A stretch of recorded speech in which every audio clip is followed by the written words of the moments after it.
Sidang dilanjutkan. Ini bukan sekadar perampokan. Saya tidak tahu apa-apa. Keputusan ada di tangan Anda. Selama 3 tahun penuh, pria itu tidak pernah sekalipun membuka laci tersebut. Di dalamnya tersimpan sebuah buku catatan usang. Tulisan tangan yang ditekan kuat dengan pensil, tanggal dan waktu yang tidak jelas, sebuah lokasi, dan satu kalimat aneh yang tertulis di baris terakhir. Kali ini akan kuturuti keinginanmu. Pria itu membaca kalimat itu sekali, lalu menutup buku catatan tersebut. Dan ia tidak pernah membuka laci itu lagi. Mengapa pria itu harus menyembunyikan buku catatan ini begitu rapat? Pada bulan Desember di tahun itu, istri pria tersebut ditemukan dalam keadaan tak bernyawa di sebuah kamar motel yang dingin di tepi jalan raya antar kota. Tubuhnya telanjang tanpa sehelai benang pun, kedua matanya terpejam lembut tanpa ada tanda-tanda perlawanan. Namun, laporan investigasi polisi hanya setebal 8 lembar kertas A4. Kasus itu pun berakhir dengan label penyelidikan lanjutan ditunda dan terkubur jauh di dalam lemari arsip. Kematian itu seolah akan menjadi sebuah kasus yang tak terpecahkan. Namun, suatu pagi 3 tahun kemudian, pria itu yang biasanya berangkat kerja seperti biasa, tiba-tiba memutar langkahnya. Tempat yang ia tuju bukanlah kantornya, melainkan unit research kriminal di kantor polisi. Di tangannya yang gemetar, tergenggam buku catatan yang selama 3 tahun telah tersegel di dalam laci mejanya. Apa yang sebenarnya diketahui pria itu dan disimpannya dalam kebisuan selama 3 tahun? Dan apa yang sesungguhnya terjadi di dalam kamar motel yang tertutup itu, tempat di mana hanya ada mereka berdua malam itu? Kasus motel di Bandung, 1994. Kisah ini akan mengungkap kebenaran yang dingin dan mencengangkan di baliknya. Cerita dimulai, Bandung, Jawa Barat menyambut musim dingin lebih awal tahun itu. Bahkan sebelum November berakhir, angin yang turun dari lereng Gunung Tangkuban Perahu telah menyapu gang-gang di pusat kota. Dan suhu udara sering kali turun di bawah nol, bahkan di siang hari. Di ujung sebuah gang tempat rumah-rumah sederhana dan kontrakan tua saling berimpitan, sedikit di pinggir pusat kota Bandung, tinggallah sepasang suami istri, Budi Santoso dan Dewi Lestari. Saat itu, Budi Santoso bekerja sebagai seorang salesman di sebuah perusahaan grosir perkakas di Bandung. Pekerjaannya mengharuskannya berkeliling mengunjungi klien untuk menawarkan barang yang membuatnya sering berangkat pagi-pagi sekali dan pulang larut malam. Menurut kesaksian keluarga, ia adalah pria yang rajin dan tidak banyak bicara. Ia jarang sekali marah dan tidak pernah menuntut apapun. Ia hanyalah seorang pria yang bekerja dalam diam dan pulang ke rumah dalam diam. Dewi Lestari saat itu berusia 31 tahun. Ia berasal dari Solo, Jawa Tengah dan datang ke Bandung pada awal usia 20-an, di mana ia kemudian bertemu dengan Budi Santoso. Pernikahan mereka telah berjalan sedikit lebih dari 5 tahun dan mereka belum dikaruniai anak. Keluarga besarnya berada di Jawa Tengah dan hubungannya dengan keluarga mertua pun tidak begitu dekat. Di Bandung, tidak banyak orang yang akrab dengannya. Menurut ingatan para tetangga, Dewi adalah seorang wanita yang pendiam dan rapi. Jika berpapasan di gang, ia selalu menyapa lebih dulu. Dan jika salju turun, sebuah peristiwa langka yang terkadang terjadi di dataran tinggi Bandung, ia akan membersihkan tangga depan rumahnya sendirian. Ia bukanlah tipe orang yang suka mengeluh secara terbuka. Namun, di balik kehidupan yang tenang, tidak selalu ada kedamaian. Menurut ingatan gabungan dari keluarga, Dewi sering merasa kesepian sejak awal pernikahannya.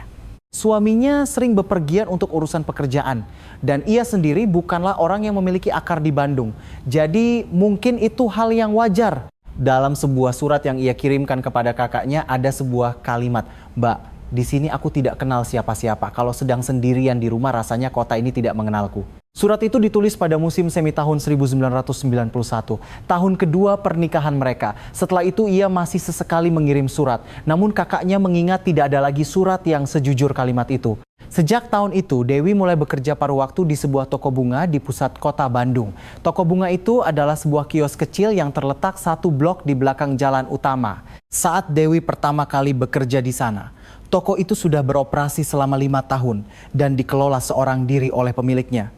Dewi masuk kerja pukul 10 pagi dan pulang pukul 4 sore. Gajinya tidak seberapa, tetapi menurut ingatan pemilik toko, ia tidak pernah sekalipun terlambat. Ia juga cepat belajar merangkai bunga dan sikapnya terhadap pelanggan sangat sopan. Di toko bunga itulah Dewi mengenal seorang pria. Nama pria itu adalah Rahmat Hidayat. Saat itu ia berusia 36 tahun dan memiliki sebuah usaha kecil yang menyuplai suku cadang mobil di Bandung. Ia adalah pelanggan tetap di toko bunga itu. Awal perkenalan mereka adalah saat Rahmat datang untuk memesan karangan bunga untuk klien bisnisnya. Pemilik toko mengingat bahwa meskipun Rahmat sering mengenakan jaket tebal dan tangannya kasar, tutur katanya sangat lembut. Awalnya ia hanya datang, memesan karangan bunga, membayar lalu pergi. Namun Rahmat mulai datang semakin sering. Menurut ingatan pemilik toko, ada kalanya Rahmat datang tanpa membeli bunga sama sekali, hanya untuk singgah sebentar. Ia sering mengobrol singkat dengan Dewi sebelum akhirnya pergi. Pemilik toko awalnya tidak terlalu memikirkannya.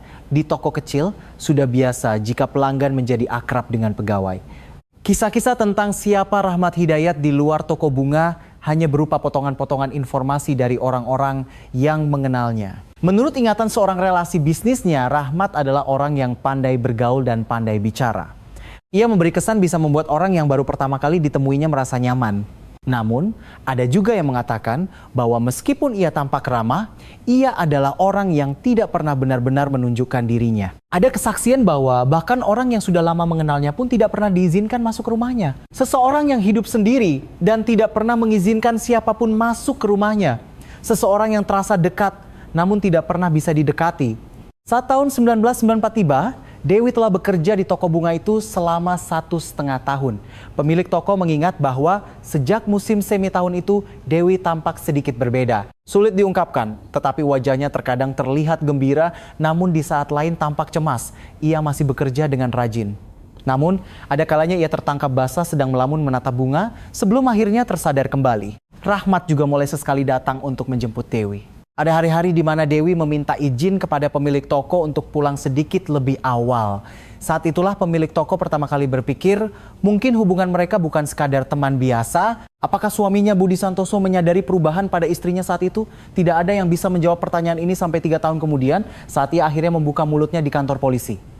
Dalam catatan investigasi, hampir tidak ada catatan tentang Budi Santoso dari masa itu. Ia tidak mengatakan apa-apa dan tidak ada yang bertanya apa-apa kepadanya. Lalu datanglah bulan Desember 1994. Musim dingin datang lebih awal di Bandung tahun itu dan angin yang turun dari tangkuban perahu masih terasa menggigit. Saat itu Dewi telah bekerja di toko bunga selama sekitar 1,5 tahun. Di musim dingin itu, usianya masih 31 tahun. Pada suatu malam di bulan Desember, Dewi meninggalkan rumah. Budi Santoso kemudian memberikan kesaksian. Ia mulai merasakan perubahan pada istrinya sekitar akhir musim semi tahun 1994. Ia mengatakan sulit untuk menjelaskan secara spesifik apa yang berubah. Waktu mereka saling bertatapan mata di meja makan semakin berkurang. Obrolan singkat yang biasa mereka lakukan sebelum tidur pada suatu titik menghilang. Sebaliknya, istrinya sering memandang keluar jendela, seolah-olah sedang menunggu sesuatu atau mungkin menghindari sesuatu. Budi Santoso mengatakan bahwa ia tahu apa penyebabnya, tetapi ia berpura-pura tidak tahu. Penyidik yang pertama kali mencatat kesaksian ini kemudian mengenang suara pria itu hampir tidak bergetar saat berbicara, tetapi tangannya bergetar. Kedua tangannya yang diletakkan di atas lututnya terus bergetar sedikit selama ia berbicara. Ingatan orang-orang di sekitar tentang kehidupan pernikahan pasangan itu beragam. Menurut seorang tetangga perempuan, dari luar pasangan itu tampak tenang dan damai. Ia tidak pernah mendengar mereka bertengkar hebat dan sesekali melihat mereka berjalan bersama di gang. Namun, ia merasa ada sesuatu yang membuat mereka tampak jauh satu sama lain. Seperti orang-orang yang berada di samping satu sama lain tetapi tidak saling memandang. Tetangga itu berpikir, bukankah pasangan yang sudah lama menikah memang seperti itu? Jadi ia tidak berpikir macam-macam. Ingatan rekan kerja Budi Santoso juga serupa. Ia mengingat bahwa Budi hampir tidak pernah membicarakan istrinya. Karena pekerjaannya sebagai salesman, mereka sering makan atau minum bersama. Tetapi Budi tidak pernah sekalipun membicarakan urusan rumah tangganya. Ia tidak pernah membanggakan atau mengeluh. Dia hidup seolah-olah istrinya tidak ada, kata rekannya. Lalu menambahkan, bukan karena aneh, tapi karena dia memang orang yang tidak banyak bicara tentang apapun. Kapan Budi Santoso pertama kali mengetahui tentang Rahmat Hidayat tidak tercatat secara pasti dalam laporan investigasi. Namun menurut kesaksiannya, istrinya menyebut nama Rahmat pada awal musim panas 1994. Ia mengatakan bahwa Rahmat adalah pelanggan toko bunga yang baik hati.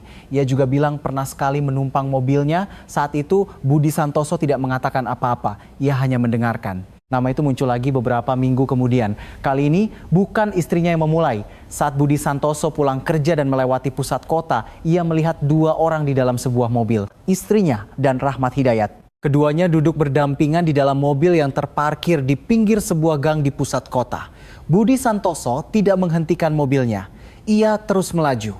Sesampainya di rumah, ia juga tidak mengatakan apa-apa. Istrinya pun tidak membicarakan hal itu hari itu. Pada titik ini, penyidik bertanya kepada Budi Santoso, "Mengapa Anda tidak mengatakan apa-apa?" Budi Santoso terdiam sejenak, lalu berkata, "Saya takut semuanya akan berakhir jika saya bicara." Penyidik bertanya lagi apa maksud dari perkataan itu.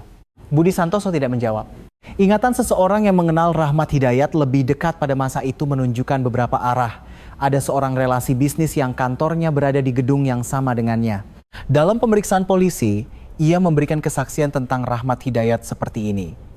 Dia orang yang aneh. Dia punya daya tarik, tapi itu membuat tidak nyaman. Dia seperti meminta sesuatu, tapi tidak pernah memintanya secara langsung. Anda tahu kan, ada orang yang membangun hubungan seperti itu. Aku di sini, kamu di sana. Dan dia yang menciptakan batasan itu. Rahmat adalah orang seperti itu. Relasi di gedung yang sama itu menambahkan, saya tidak pernah masuk ke kantornya, tapi suatu kali saya melewatinya saat pintunya terbuka. Jendelanya ditutupi tirai gelap yang tebal. Padahal saat itu siang hari, tapi di dalam sangat gelap. Saya hanya lewat saja, tapi kalau dipikir-pikir lagi sekarang itu aneh. Tidak ada yang menyaksikan secara langsung bagaimana Rahmat Hidayat menarik Dewi Lestari ke dalam hubungan itu. Pemilik toko bunga hanya bisa membaca bagaimana hubungan itu memengaruhi Dewi dari raut wajahnya. Suatu kali, ia melihat Dewi menunggu di gang sebelum toko buka. Saat mobil Rahmat berhenti di ujung gang, Dewi tampak membeku sejenak.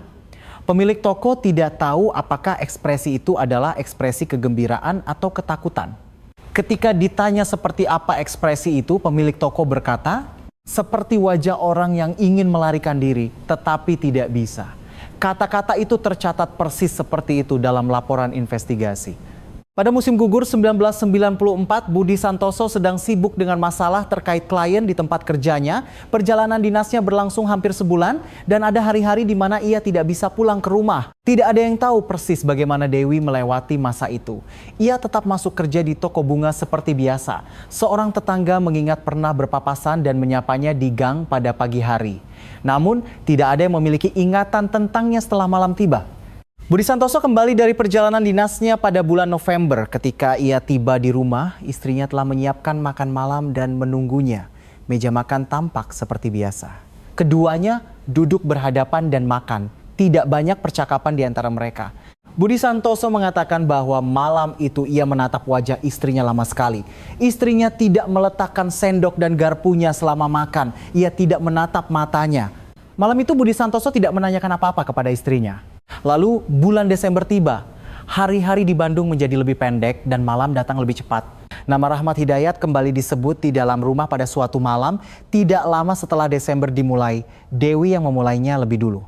Budi Santoso mengatakan bahwa saat itulah ia pertama kali bertanya ada apa dengan orang itu. Istrinya tidak menjawab. Budi Santoso tidak bertanya lebih lanjut. Ketika penyidik bertanya mengapa ia tidak bertanya lebih lanjut, ia kembali mengucapkan kata-kata yang sama. Saya takut semuanya akan berakhir jika saya bicara. 2 minggu kemudian Dewi Lestari meninggalkan rumah dan tidak pernah kembali. Hari itu adalah 13 Desember 1994. Pada hari itu, suhu tertinggi di Bandung adalah minus 3 derajat Celcius. Saat matahari terbenam, suhu semakin turun dan sekitar pukul 8 malam mencapai minus 7 derajat. Hari itu tidak berangin, tetapi udaranya terasa membeku. Pagi itu Dewi Lestari berangkat kerja ke toko bunga pada pukul 10. Menurut ingatan pemilik toko, hari itu Dewi tidak jauh berbeda dari biasanya. Ia mengenakan mantel berwarna biru tua. Lehernya dibalut syal berwarna krem. Begitu tiba, ia langsung mengenakan celemek dan mulai merapikan pot-pot bunga. Pemilik toko mengatakan bahwa pagi itu ia sempat mengobrol singkat dengan Dewi tentang banyaknya pesanan di akhir tahun, tentang bunga poinsettia yang laris manis. Tidak ada yang aneh. Sekitar pukul 2 siang, Rahmat Hidayat datang ke toko. Pemilik toko melihatnya.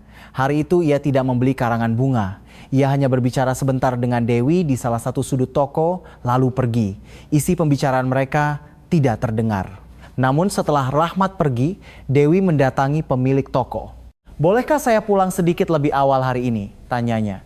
Pemilik toko mengizinkannya tanpa banyak bicara. Pukul 3.20 sore, Dewi Lestari meninggalkan toko bunga. Itulah saat terakhir pemilik toko melihatnya. Jejak Dewi Lestari setelah meninggalkan toko bunga sebagian dapat direkonstruksi dari 2 kesaksian saksi mata dan 1 catatan fisik. Kesaksian pertama datang dari sebuah gang yang berjarak 2 blok dari toko bunga. Seorang penduduk gang itu bersaksi melihat seorang wanita mengenakan mantel biru tua masuk ke dalam sebuah sedan berwarna gelap sekitar pukul 3.30 sore. Warna mobilnya hitam atau biru tua pekat dan ia tidak ingat jenis mobilnya. Wanita itu membuka pintu mobil sendiri dan masuk. Tidak terlihat seperti diseret masuk, tapi lebih seperti masuk ke mobil yang sudah menunggunya, katanya. Kesaksian kedua datang dari sebuah pom bensin di dekat jalan raya yang mengarah ke timur kota. Menurut kesaksian petugas pom bensin, sekitar pukul 4 sore, sebuah sedan berwarna gelap masuk untuk mengisi bahan bakar. Di kursi pengemudi ada seorang pria, dan di kursi penumpang ada seorang wanita. Petugas itu tidak melihat wajah wanita itu dengan jelas. Kaca jendela penumpang sedikit buram, dan wanita itu hanya menatap lurus ke depan. Tidak ada gelagat yang aneh. Pria itu menurunkan jendela, meminta bahan bakar diisi, membayar, lalu mobil itu melaju ke arah timur. Ada 1 catatan fisik. Catatan perjalanan kendaraan atas nama Rahmat Hidayat tidak diperoleh pada saat penyelidikan awal. Namun, dalam penyelidikan ulang 3 tahun kemudian, terungkap bahwa Rahmat Hidayat meninggalkan catatan menginap di sebuah motel yang berjarak 15 menit ke arah timur dari pusat kota pada sore itu. Waktu check-in adalah pukul 4.40 sore. Check-in dilakukan atas nama Rahmat Hidayat seorang diri. Motel itu terletak di dekat jalan raya antar kota. Sebuah motel 2 lantai berdiri di tepi jalan raya yang membentang keluar dari pusat kota Bandung. Bangunan itu beratap seng dengan dinding luar bata merah. Menurut ingatan pemilik motel, pada akhir tahun terkadang ada tamu dari luar kota yang singgah dan ada juga tamu langganan. Rahmat Hidayat pernah menggunakan motel itu sebelumnya. Mungkin 2 atau 3 kali, katanya, ia selalu check-in sendirian. Tidak ada saksi mata mengenai apa yang terjadi di dalam motel itu malam itu. Laporan investigasi mengatakan ini. Keesokan harinya, 14 Desember pukul 10.05 pagi, seorang petugas kebersihan motel mengetuk pintu kamar di ujung lantai 2. Waktu check-out telah lewat tetapi tidak ada jawaban. Petugas itu membuka pintu dengan kunci master. Dewi Lestari ada di dalam keadaan telanjang. Ia terbaring rapi di atas tempat tidur. Matanya terpejam. Di dalam kamar, pakaian berserakan di lantai. Tidak ada jejak Rahmat Hidayat. Ia sudah tidak ada di sana. Petugas itu segera memanggil pemilik motel dan pemilik motel melaporkannya ke kantor polisi setempat. Laporan diterima pada pukul 10.20 pagi. Saat polisi tiba di lokasi, Dewi Lestari sudah dalam keadaan meninggal dunia. Olah tempat kejadian perkara dilakukan. Menurut catatan investigasi, tidak ada tanda-tanda penyusupan dari luar.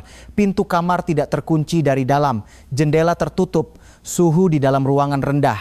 Kamar itu semalaman tanpa pemanas. Autopsi dilakukan.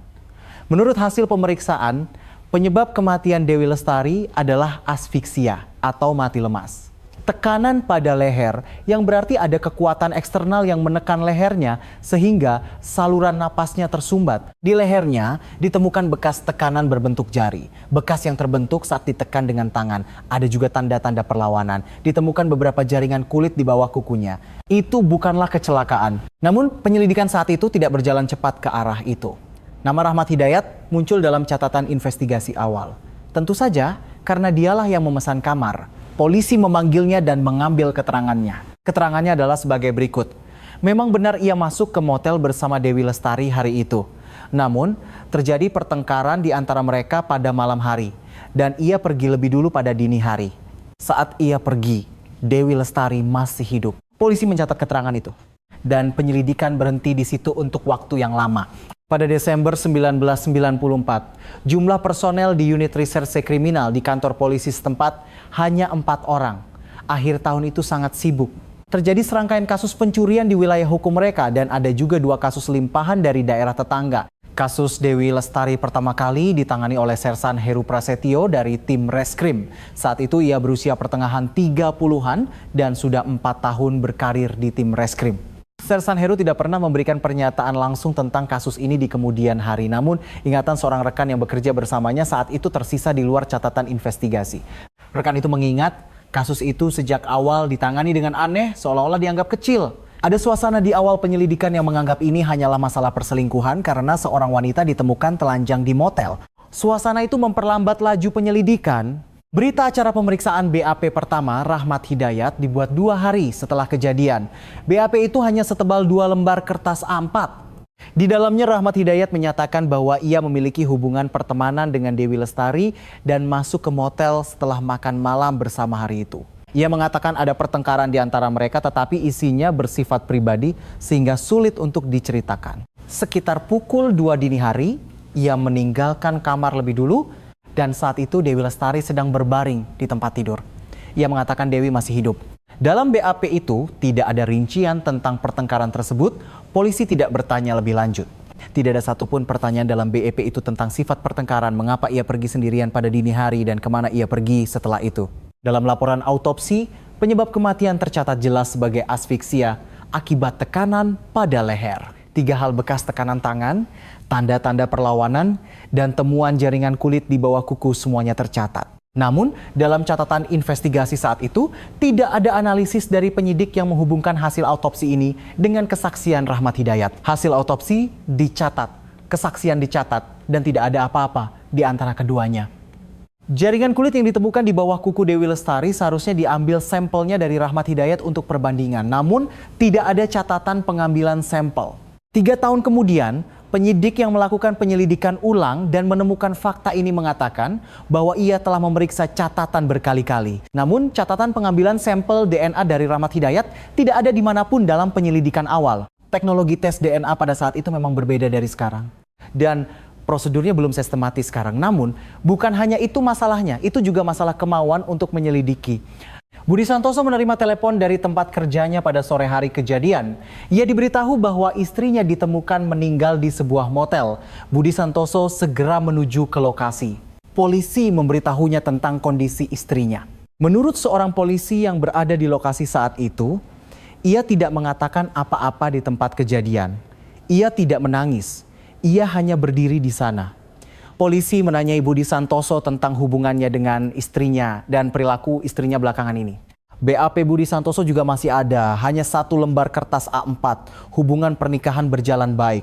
Tidak ada hal aneh belakangan ini. Pada hari kejadian ia berada di tempat kerja, hanya itu.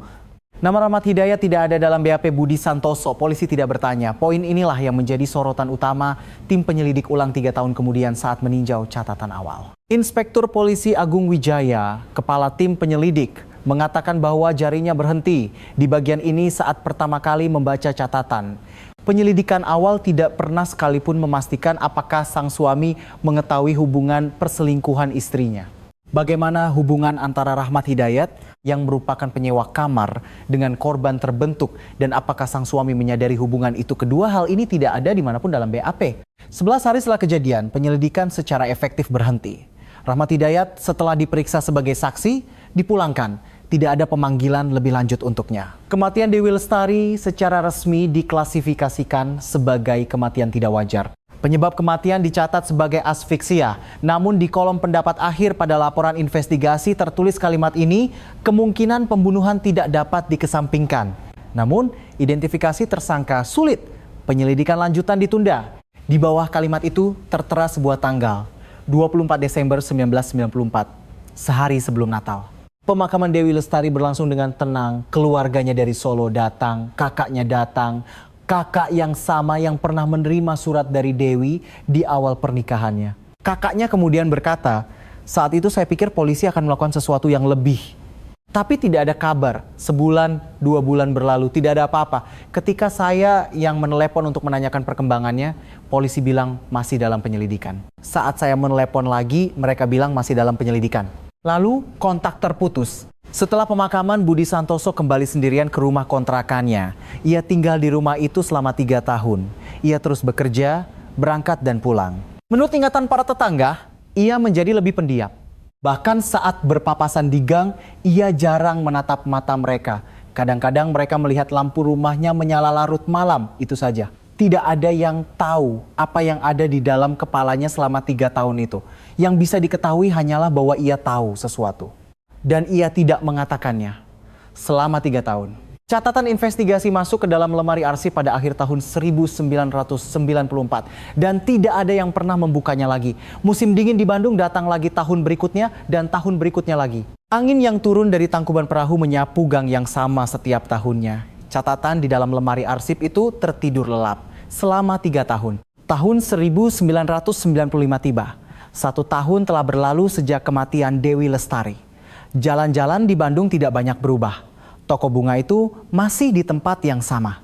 Saat tahun baru tiba, bunga tulip menggantikan bunga poinsettia dan saat musim semi datang, pot-pot bunga di depan toko bertambah banyak.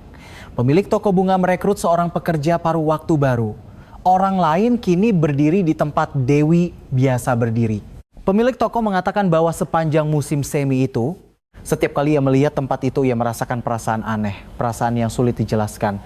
Rahmat Hidayat masih berada di Bandung, kantornya juga masih sama. Perusahaan pemasok suku cadang, mobilnya terus beroperasi.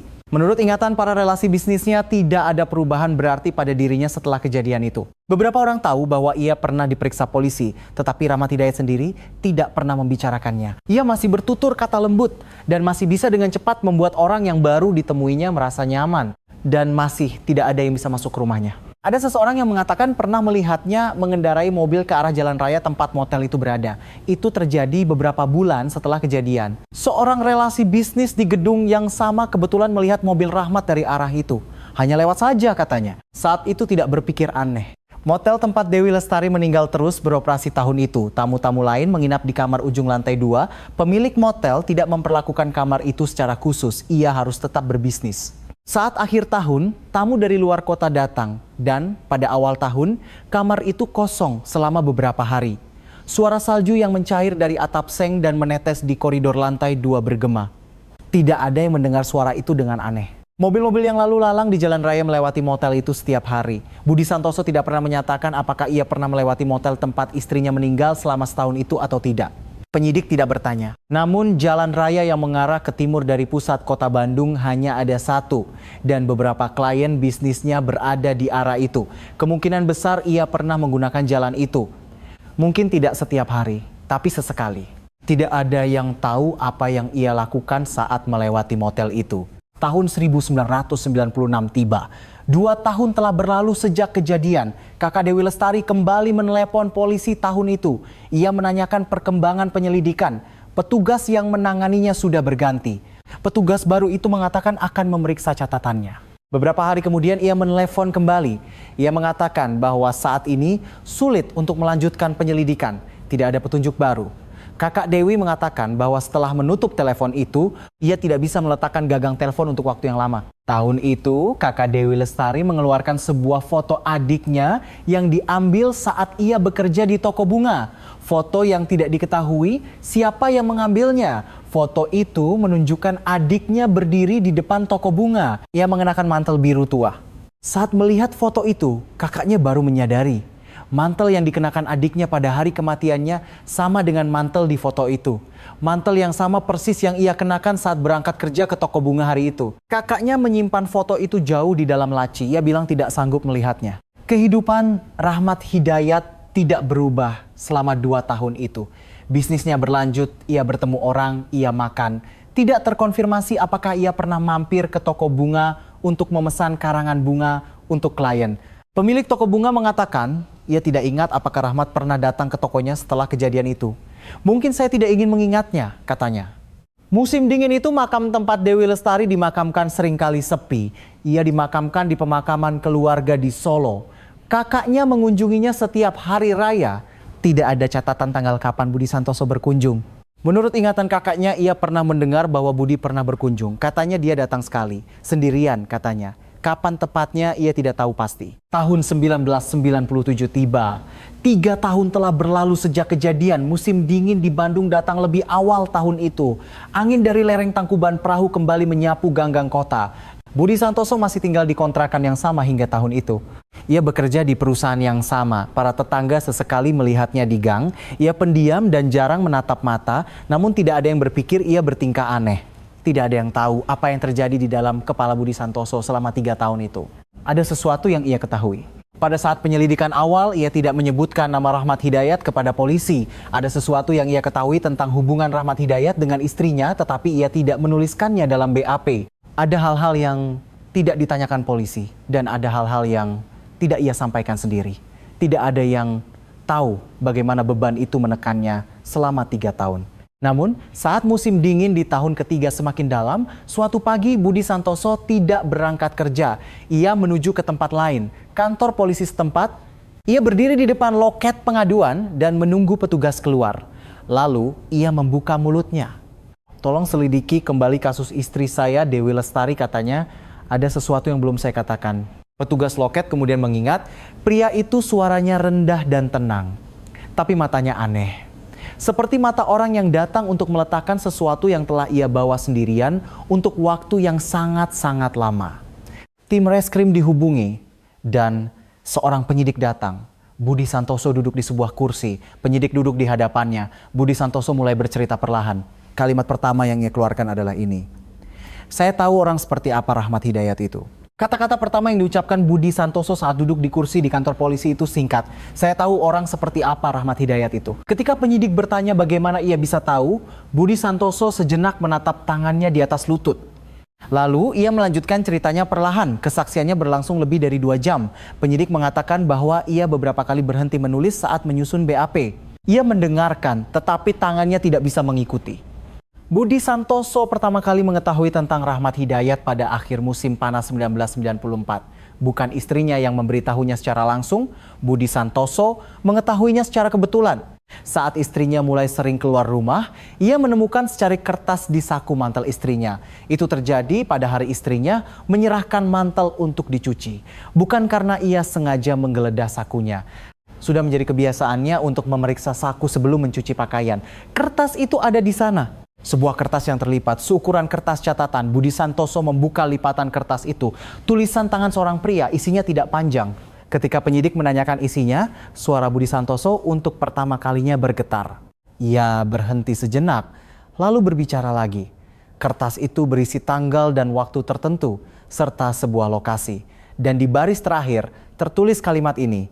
Kali ini, akan kuturuti keinginanmu. Budi Santoso melipat kembali kertas itu dan memasukkannya ke dalam saku mantel. Lalu ia mengembalikannya kepada istrinya. Ia tidak mengatakan apa-apa. Ia tidak membuang kertas itu.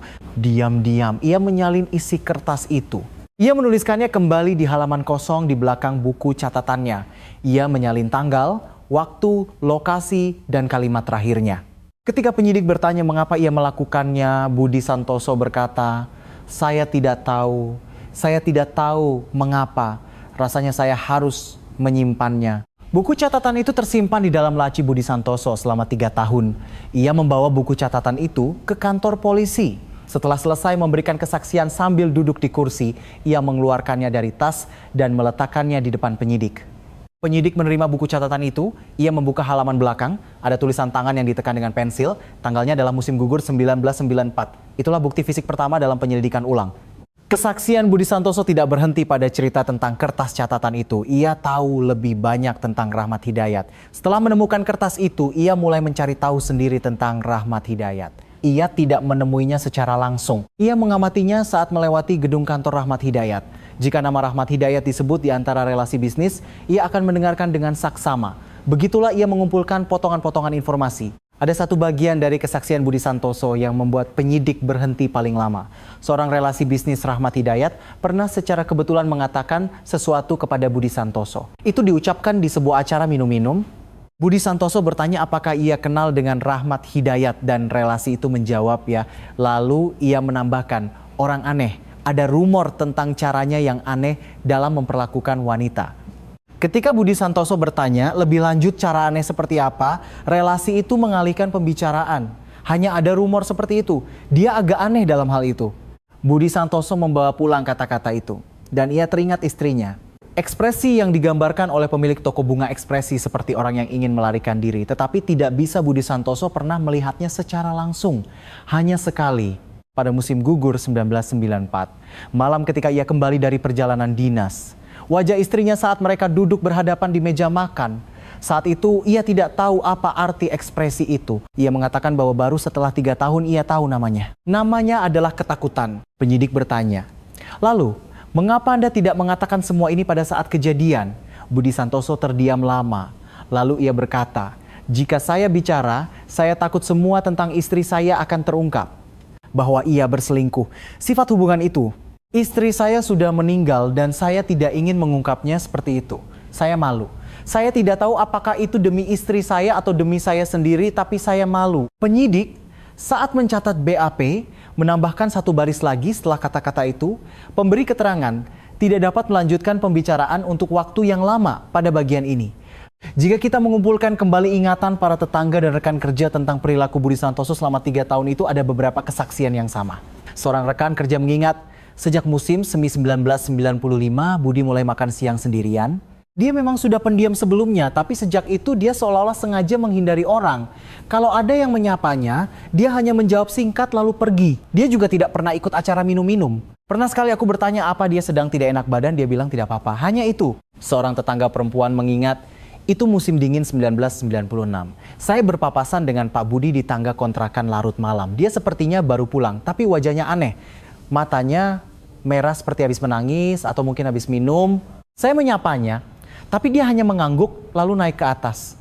Keesokan paginya saya memikirkan hal itu, tapi tidak tahu harus berbuat apa. Saya hanya berpikir, mungkin dia sedang ada masalah. Dan ada satu kesaksian tentang Rahmat Hidayat yang tersisa dalam kekosongan 3 tahun itu. Seorang relasi bisnis di gedung yang sama mengatakan bahwa ia terakhir kali melihat Rahmat Hidayat pada musim gugur 1996. Saat itu Rahmat sedang menelepon di koridor gedung. Suaranya rendah, jadi isinya tidak terdengar.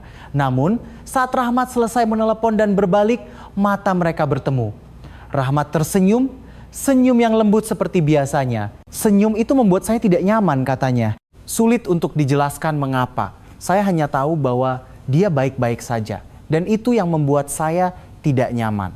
Kesaksian Budi Santoso berakhir pada sore hari. Sementara penyidik merapikan bab, Budi Santoso memandang keluar jendela. Matahari musim dingin di Bandung cepat terbenam. Penyidik yang telah selesai menulis BAP meminta Budi Santoso untuk menandatanganinya. Budi Santoso menandatanganinya tanpa membacanya. Ketika penyidik bertanya apakah ia ingin membacanya, ia berkata tidak perlu. Penyidik itu saat pulang kerja hari itu melaporkan kasus ini kepada Kepala Tim Reskrim. Keesokan paginya, berkas yang telah tertidur di lemari arsip selama 3 tahun dikeluarkan. Pagi itulah Inspektur Polisi Agung Wijaya pertama kali menerima berkas itu. Agung Wijaya baru 2 tahun bertugas di Tim Reskrim tahun itu. Ia berasal dari Jakarta dan baru dipindah tugaskan ke Jawa Barat pada awal 1996. Ini bukan pertama kalinya ia menangani kasus yang terbengkalai. Namun, perasaan saat pertama kali menerima berkas kasus ini berbeda. Berkasnya terlalu tipis, hanya 8 lembar kertas A4. Seseorang telah meninggal, tetapi seluruh berkas investigasinya hanya 8 lembar. Agung mengatakan ia tidak butuh waktu 20 menit untuk membaca ke-8 lembar itu. Lalu ia membacanya lagi dari awal. Saat membaca untuk kedua kalinya, ia memegang pulpen. Ada 4 tempat yang ia garis bawahi. Garis bawah pertama ada di satu baris pada laporan autopsi. Asfiksia akibat tekanan pada leher, bekas tekanan tangan terkonfirmasi, jaringan kulit korban ditemukan di bawah kuku.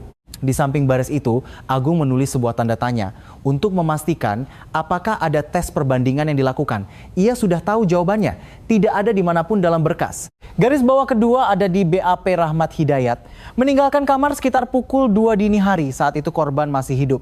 Di samping baris itu, Agung menulis, jejak setelah meninggalkan kamar tidak diperiksa. Alibi tidak terverifikasi. Garis bawah ketiga ada di kesaksian pemilik motel. Rahmat Hidayat pernah menggunakan motel ini 2 atau 3 kali sebelumnya. Di sampingnya Agung menulis, apakah ada teman wanita tidak terkonfirmasi. Garis bawah keempat ada di kolom pendapat akhir penutupan investigasi. Kemungkinan pembunuhan tidak dapat dikesampingkan. Identifikasi tersangka sulit, penyelidikan lanjutan ditunda. Agung menggarisbawahi seluruh baris itu dan hanya menulis satu kata di sampingnya. Kenapa? Pagi itu, ia membuka kembali buku catatan yang dibawa Budi Santoso. Tulisan pensil yang ditekan, tanggal, waktu, lokasi, dan kalimat terakhir. Kali ini akan kuturuti keinginanmu. Agung mengatakan ia membaca kalimat itu 3 kali. Semakin ia membacanya, semakin ia merasa aneh. Keanehan kalimat ini bukan hanya karena isinya. Kalimat akan kuturuti keinginanmu sekilas terdengar seperti kalimat yang peduli pada orang lain. Namun, di dalam kalimat ini ada sebuah premis. Premis bahwa selama ini keinginannya tidak pernah dituruti. Dan kali ini aku yang mengizinkannya. Dalam kerangka itu, siapa yang memegang kendali keputusan, Agung langsung bisa membacanya. Rahmat Hidayat. Selalu Rahmat Hidayat. Agung melaporkan pembukaan kembali penyelidikan kepada kepala timnya. Kepala timnya menyetujuinya. Mulai sore itu, penyelidikan dimulai kembali. Hal pertama yang dilakukan adalah mengumpulkan kembali kesaksian dari para pihak terkait. Pemilik toko bunga dipanggil lagi, pemilik motel dipanggil lagi, petugas pom bensin dicari kembali, dan para relasi bisnis yang kantornya berada di gedung yang sama dengan Rahmat Hidayat dipanggil satu persatu. Meskipun 3 tahun telah berlalu, ingatan orang-orang ternyata lebih detail dari yang diperkirakan. Ada hal-hal yang anehnya teringat, terutama hal-hal yang berkaitan dengan Rahmat Hidayat. Jenis ingatan yang ingin dilupakan, tetapi tetap teringat. Pemilik toko bunga dalam pemeriksaan kali ini menceritakan sesuatu untuk pertama kalinya, sesuatu yang tidak ia katakan pada saat penyelidikan awal. Ketika Agung bertanya mengapa ia tidak mengatakannya, ia menjawab, "Tidak ada yang bertanya. Polisi bertanya macam-macam tapi tidak menanyakan hal ini. Jadi saya tidak berpikir harus menceritakannya." Ceritanya adalah ini. Pada musim gugur 1994, ada hari di mana Dewi Lestari tidak masuk kerja selama 3 hari tanpa kabar. Pemilik toko menelepon ke rumahnya tetapi tidak ada yang mengangkat. Pada hari keempat, Dewi masuk kerja. Pemilik toko bertanya apa yang terjadi. Dewi mengatakan ia sedang tidak enak badan. Tetapi menurut pemilik toko, ia tidak terlihat seperti orang sakit. Ada sesuatu di pergelangan tangannya. Ia mengenakan lengan panjang. Tetapi saat lengannya sedikit tersingkap, terlihat sesuatu.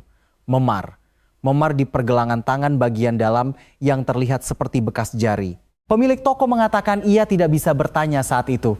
Ia tidak tahu bagaimana harus bertanya. Dewi juga tidak bercerita lebih lanjut. Setelah hari itu pemilik toko memperhatikan lengan baju Dewi. Tetapi ia tidak pernah melihatnya lagi. Jadi ia menganggapnya angin lalu. Kalau dipikir-pikir sekarang, seharusnya aku bertanya waktu itu, katanya Agung berhenti saat mencatat kesaksian itu. Dan ia membuka kembali laporan autopsi. Ia memeriksa apakah ada catatan tentang pergelangan tangan korban. Tidak ada. Tidak ada catatan bahwa pergelangan tangan diperiksa secara intensif saat autopsi. Agung menandai bagian itu. Hal kedua yang dilakukan adalah penyelidikan latar belakang Rahmat Hidayat. Jangkauannya diperluas hingga mencakup relasi bisnisnya. Orang-orang yang sering keluar masuk gedung kantornya, bahkan pemilik restoran yang sering ia kunjungi. Dalam proses penyelidikan, para penyidik sering mendengar hal yang sama.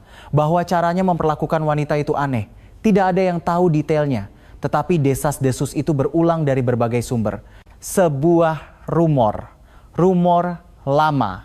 Dan kemudian muncul sebuah kesaksian krusial. Seorang wanita yang memiliki warung kecil di lantai 1 gedung kantor Rahmat Hidayat. Awalnya ia enggan membuka mulut saat polisi datang. Karena Rahmat Hidayat masih ada di Bandung. Baru setelah Agung datang sendiri dan mengetuk pintunya untuk kedua kalinya, ia mau berbicara. Ini kejadian beberapa tahun lalu.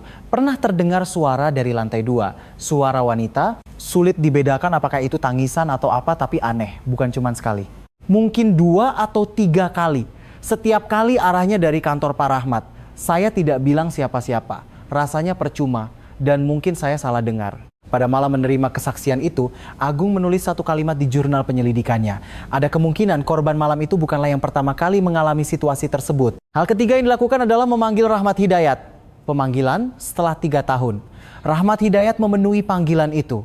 Ia muncul di kantor polisi. Tidak ada yang berubah. Tutur katanya masih lembut. Ia tidak menghindari tatapan mata para penyidik. Ia duduk dan meletakkan tangannya dengan rapi di atas lutut. Agung mengajukan pertanyaan pertama. Setelah keluar pada malam 13 Desember 1994, Anda pergi kemana?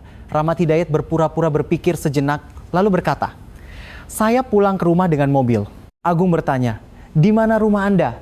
Rahmat Hidayat menyebutkan alamatnya, arahnya ke pusat kota Bandung. Agung bertanya lagi, "Berapa lama dari motel ke rumah?" Rahmat Hidayat berkata, "Sekitar 20 menit." Agung mengajukan pertanyaan berikutnya. "Kalau begitu, jika Anda keluar pukul 2 dini hari, Anda tiba di rumah sekitar pukul 2.20. Adakah orang yang melihat Anda saat itu?" Untuk pertama kalinya Rahmat Hidayat sedikit menundukkan pandangannya. "Sepertinya tidak ada," katanya. Agung sambil mencatat bab mengingat momen itu. "Sepertinya tidak ada." Bukan saya tidak tahu. Itu adalah kata-kata seseorang yang tahu bahwa tidak akan ada. Lalu Agung mengeluarkan sebuah amplop. Dari dalam amplop ia mengeluarkan salinan buku catatan yang dibawa Budi Santoso. Tulisan pensil yang ditekan, tanggal, waktu, lokasi, dan kalimat terakhir. Agung meletakkannya di depan Rahmat Hidayat. Rahmat Hidayat melihatnya lama, lalu ia mengangkat pandangannya. Mengenai ekspresi Rahmat Hidayat saat itu, Agung kemudian berkata, bukan kaget. Itu adalah ekspresi menghitung. Wajah yang sedang mengukur sejauh mana semua ini telah terungkap. Rahmat Hidayat menatap salinan buku catatan itu untuk waktu yang lama. Inspektur Agung Wijaya tidak memecah keheningan itu. Ia menghentikan tangannya yang sedang menulis bab dan menunggu. Ruang interogasi menjadi sunyi, hanya ada suara dari koridor. Suara langkah kaki seseorang yang lewat, suara samar orang menerima telepon di kejauhan. Rahmat Hidayat yang pertama kali angkat bicara, ini apa? Agung berkata, bukankah ini tulisan Anda? Rahmat Hidayat berhenti sejenak lalu berkata, saya tidak tahu, saya tidak bisa memastikan apakah ini tulisan tangan saya. Agung mengangguk dan ia mengeluarkan dokumen berikutnya. Kali ini salinan laporan autopsi. Asfiksia akibat tekanan pada leher, bekas tekanan tangan, jaringan kulit korban ditemukan di bawah kuku. Agung meletakkan salinan yang bagian tersebut telah ditandai dengan stabilo di depan Rahmat Hidayat. Saudara Rahmat, bolehkah kami mengambil sampel jaringan kulit dari bawah kuku Anda? Mendengar kata-kata itu, postur tubuh Rahmat Hidayat untuk pertama kalinya goyah. Sedikit sekali. Tubuhnya yang bersandar di sandaran kursi sedikit maju ke depan. Ia berkata, bolehkah saya memanggil pengacara? Agung berkata, tentu saja. Pemeriksaan hari itu berhenti di titik itu. Rahmat Hidayat butuh 3 hari untuk menunjuk pengacara. Selama 3 hari itu, tim investigasi tidak berhenti. Agung Wijaya secara bersamaan mengerjakan 2 hal selama 3 hari itu. Pertama, mencari ahli forensik yang melakukan otopsi pada tahun 1994. Kedua, melacak kembali jejak Rahmat Hidayat hingga tahun 1994. Ahli forensik itu saat itu bekerja di sebuah rumah sakit pemerintah di Jawa Barat dan sekarang telah pindah ke daerah lain. Agung Wijaya meneleponnya langsung. Ahli forensik itu setelah mendengar nomor kasus sejenak mencoba mengingat lalu berkata, saya ingat. Kasus itu saya rasa harus saya ingat. Ketika ditanya mengapa, ahli forensik itu berkata, saya tidak pernah diminta untuk melakukan tes perbandingan jaringan kulit. Saya menulis temuan itu di laporan autopsi, tetapi setelah itu tidak ada kabar sama sekali. Saya pikir itu aneh, tetapi karena tim penyidik tidak menghubungi saya tidak berinisiatif menghubungi mereka. Hal itu masih mengganjal di hati saya sampai sekarang. Agung setelah menutup telepon hanya bisa terdiam sejenak. Jaringan kulit itu sudah ada di sana 3 tahun yang lalu. Jika saja tes perbandingan dilakukan, kasus ini bisa selesai 3 tahun yang lalu. Pikiran itu terus menghantuinya. Dalam pelacakan ulang jejak Rahmat Hidayat, muncul sebuah kesaksian yang tidak terduga. Ada seorang mantan karyawan di perusahaan yang dijalankan Rahmat Hidayat. Seorang pria yang bekerja di sana dari tahun 1993 hingga 1995. Tim investigasi menemukan keberadaannya selama proses penyelidikan dan menemunya langsung. Ia sekarang tinggal di luar Bandung. Mantan karyawan itu awalnya enggan berbicara. Ia tahu Rahmat Hidayat masih di Bandung dan khawatir akan ada akibat buruk baginya. Agung Wijaya menjanjikan perlindungan saksi. Barulah ia mau membuka mulut. Ia menceritakan 2 hal. Yang pertama adalah tentang barang yang disimpan Rahmat Hidayat di kantornya. Mantan karyawan itu mengatakan pernah sekali masuk ke kantor untuk suatu urusan. Saat itu Rahmat Hidayat sedang tidak ada. Laci mejanya terbuka dan meskipun ia mencoba untuk tidak melihat, ada sesuatu yang menarik perhatiannya. Foto-foto Polaroid, beberapa lembar. Ia tidak bisa melihatnya dengan jelas, tetapi itu adalah foto seorang wanita. Ketika ditanya mengapa foto-foto itu membuatnya tidak nyaman, ia berkata, sepertinya bukan foto yang diambil dengan sepengetahuan orang yang difoto, seperti sedang tidur atau tidak sadar. Mantan karyawan itu mengatakan ia menutup laci itu dan keluar. Dan ia tidak pernah menceritakan hal itu kepada siapapun. Ia merasa harus menceritakannya tetapi tidak tahu kepada siapa. Dan sejujurnya ia takut. Cerita kedua adalah tentang Dewi Lestari. Mantan karyawan itu pernah melihat Dewi Lestari sekali pada musim panas 1994. Rahmat Hidayat membawanya dengan mobil dan menyuruhnya menunggu sebentar. Di kursi penumpang mobil itu ada seorang wanita. Ia melihatnya dari balik jendela. Wanita itu hanya menatap lurus ke depan. Saat Rahmat Hidayat masuk ke mobil, ia menurunkan jendela dan berkata kepada mantan karyawan itu, kenalan hanya itu. Tetapi saat mengatakan itu Rahmat Hidayat tersenyum. Senyum yang aneh. Bukan senyum kepada wanita itu, tetapi senyum kepada mantan karyawan itu yang terasa tidak nyaman. Seperti senyum pamer katanya. Agung sambil mencatat kesaksian itu, berpikir, bagi Rahmat Hidayat, Dewi Lestari adalah sesuatu yang bisa dipamerkan. Kerangka itu cocok dengan kalimat di kertas catatan, kali ini akan kuturuti keinginanmu. Orang yang memberi izin dan orang yang menerima izin. Dalam hubungan itu, Dewi Lestari selalu berada di pihak yang meminta izin. Rahmat Hidayat muncul kembali di kantor polisi 3 hari kemudian bersama pengacaranya. Pengacaranya adalah seorang pria berusia 40-an. Saat masuk ke ruang interogasi, ia lebih dulu berkata kepada tim investigasi, klien kami bersedia bekerja sama sepenuhnya. Namun, semua pertanyaan harus melalui konfirmasi saya. Agung Wijaya mengangguk. Pemeriksaan kedua dimulai. Kali ini selain Agung, ada satu anggota tim lagi yang masuk, bertugas untuk mencatat BAP. Pertanyaan pertama, Agung adalah tentang foto-foto Polaroid. Rahmat Hidayat sejenak menatap pengacaranya. Pengacaranya mengangguk. Rahmat Hidayat berkata, memang benar ada foto-foto seperti itu, tetapi itu diambil atas dasar persetujuan bersama. Agung bertanya, apakah korban Dewi Lestari termasuk di dalamnya? Rahmat Hidayat kembali menatap pengacaranya. Pengacaranya berkata, bagian itu perlu dikonfirmasi. Agung bertanya, di mana foto-foto itu sekarang? Rahmat Hidayat berkata, sudah hilang. Kapan hilangnya? Rahmat Hidayat berkata, sudah lama. Agung bertatapan mata dengan anggota tim yang mencatat BAP. Hilangnya foto-foto itu sudah lama. Kapan lama itu? Rahmat Hidayat tidak mengatakannya. Agung menandai bagian kosong itu. Pertanyaan kedua kembali ke malam 13 Desember 1994. Agung berkata, Anda mengatakan keluar dari kamar pukul 2 dini hari dan sebelumnya ada pertengkaran di antara kalian berdua. Apa isi pertengkaran itu? Rahmat Hidayat berkata, masalah perasaan pribadi. Masalah perasaan seperti apa? Rahmat Hidayat berkata, Dewi Lestari ingin mengakhiri hubungan. Saya tidak setuju, jadi kami bertengkar. Agung bertanya, apakah pertengkaran itu melibatkan kontak fisik? Kali ini Rahmat Hidayat butuh waktu lebih lama untuk menjawab. Pengacaranya mendekatkan diri ke telinga Rahmat Hidayat. Ia membisikkan sesuatu dengan suara rendah. Rahmat Hidayat mengangguk, lalu berkata, mungkin ada kejadian seperti itu. Ketika Agung bertanya apa maksud dari mungkin ada kejadian seperti itu, Rahmat Hidayat berkata, situasinya sedang emosional. Sulit bagi saya untuk mengingat persis apa yang saya lakukan. Agung meminta agar jawaban itu dicatat persis seperti itu di BAP, tanpa ada satu kata pun yang terlewat. Setelah pemeriksaan selesai, Rahmat Hidayat keluar dari ruang interogasi bersama pengacaranya. Agung tetap duduk di kursinya. Anggota timnya bertanya, bagaimana menurut Anda, Dan? Agung berkata, dia tidak berusaha menyangkal, tapi dia juga tidak berusaha mengaku. Dia berusaha berada di tengah-tengah. Tapi satu hal yang pasti, dia tahu apa yang terjadi di kamar itu. Semuanya. Mulai hari itu tim investigasi mengajukan surat perintah penggeledahan fisik terhadap Rahmat Hidayat untuk pengambilan sampel jaringan kulit di bawah kuku dan sampel darah untuk dibandingkan dengan jaringan kulit yang ditemukan pada otopsi 3 tahun lalu. Surat perintah itu dikeluarkan 2 hari kemudian.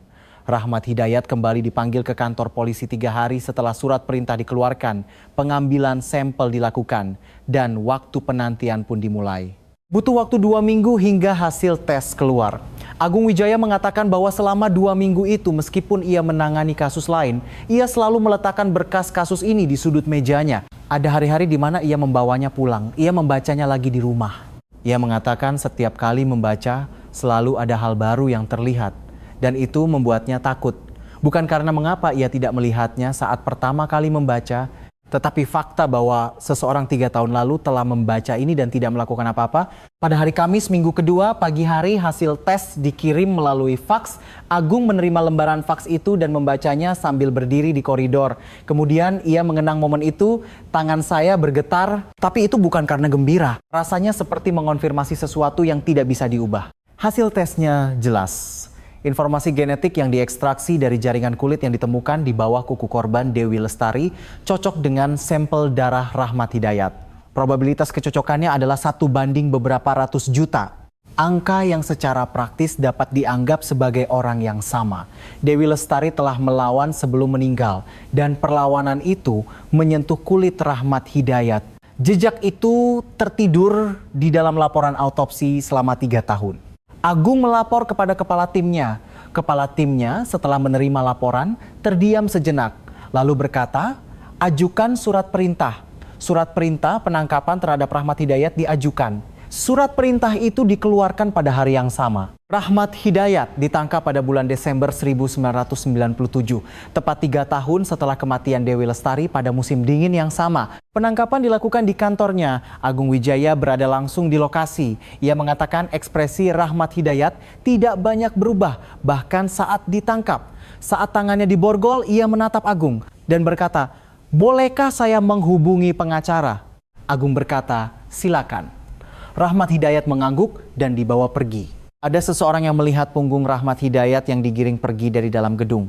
Wanita pemilik warung di lantai 1. Ia kemudian berkata, "Saat saya melihat orang itu digiring keluar, anehnya saya menangis. Saya tidak tahu apakah itu tangis karena takut atau karena lega." Penyidikan resmi dimulai.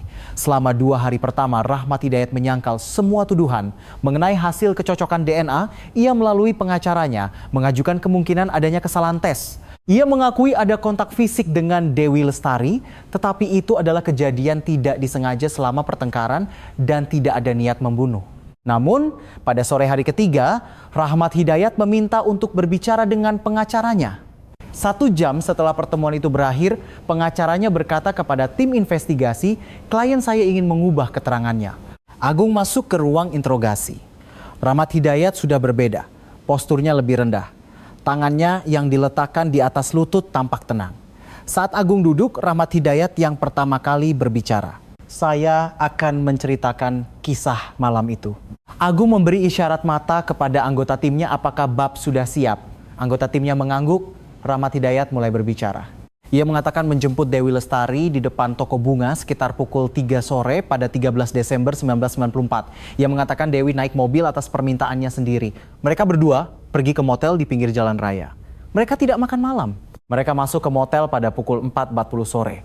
Di dalam kamar, Rahmat mengatakan Dewi berkata ingin berhenti. Ia ingin mengakhiri hubungan mereka. Rahmat Hidayat tidak setuju.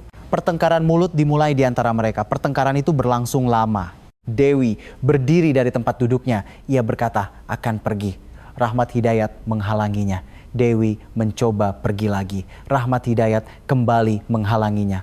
Dan kemudian Rahmat Hidayat menekan leher Dewi Lestari. Awalnya ia mengaku hanya ingin menghalanginya.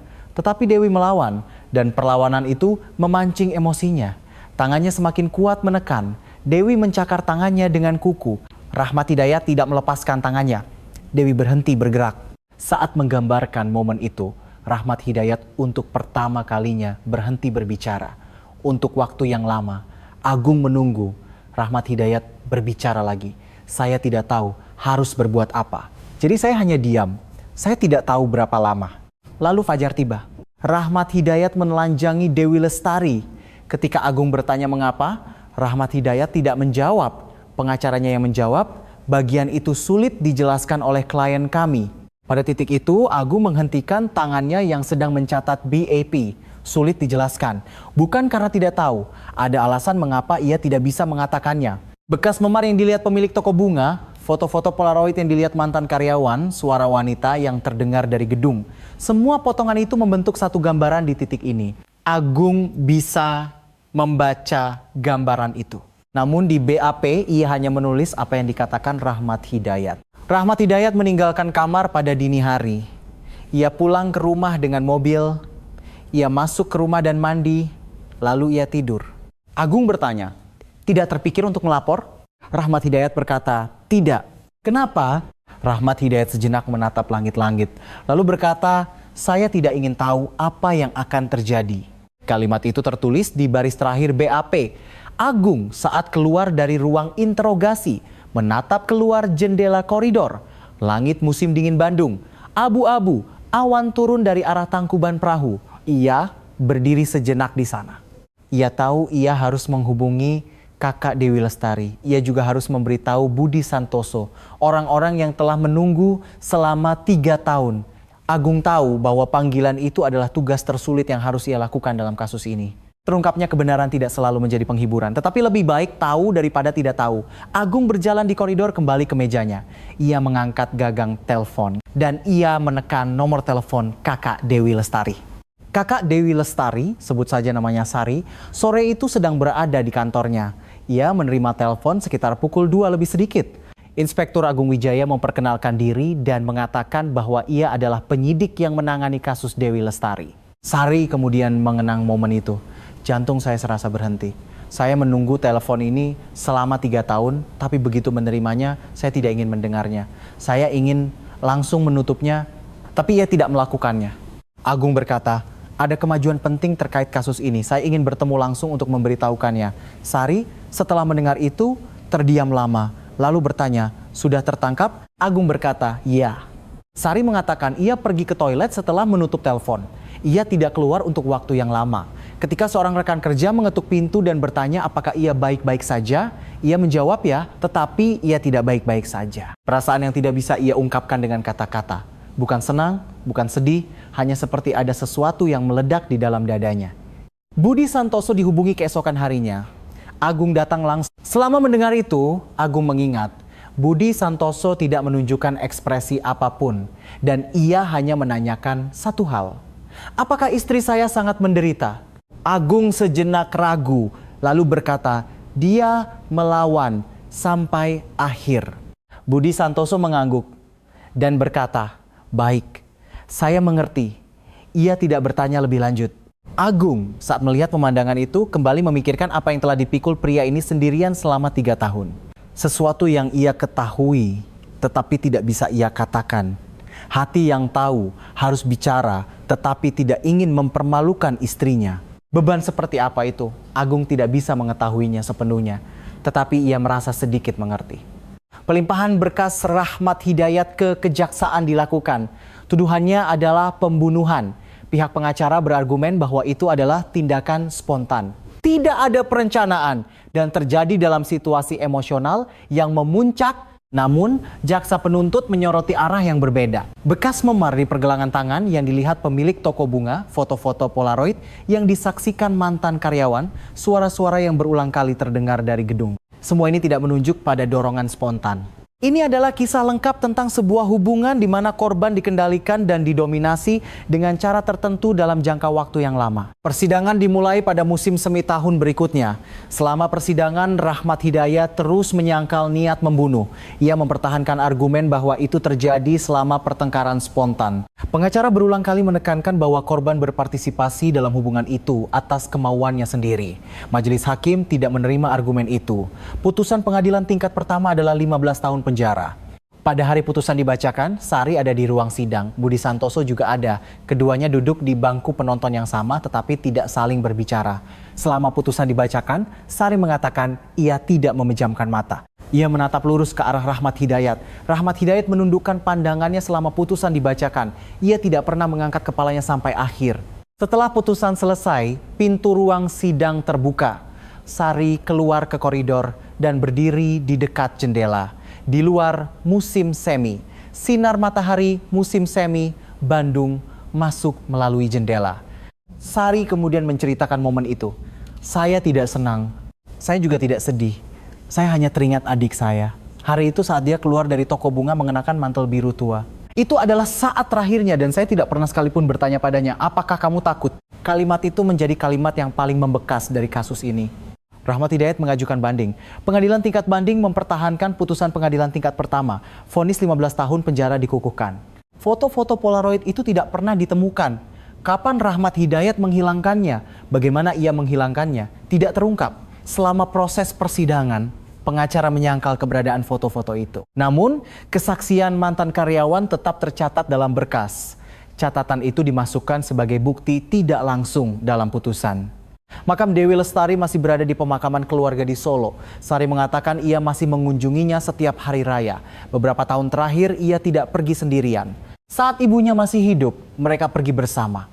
Dan setelah ibunya meninggal, ia pergi bersama putrinya. Putrinya hanya mengenal wajah tantenya dari foto. Tetapi Sari mengatakan ia menceritakan kisah tantenya kepada putrinya tentang orang seperti apa dia. Orang yang pendiam, rapi, dan menyukai bunga. Tidak banyak yang diketahui tentang bagaimana Budi Santoso menjalani hidupnya setelah itu. Ada kabar bahwa ia meninggalkan Bandung setelah putusan dikukuhkan. Hal itu tidak terkonfirmasi.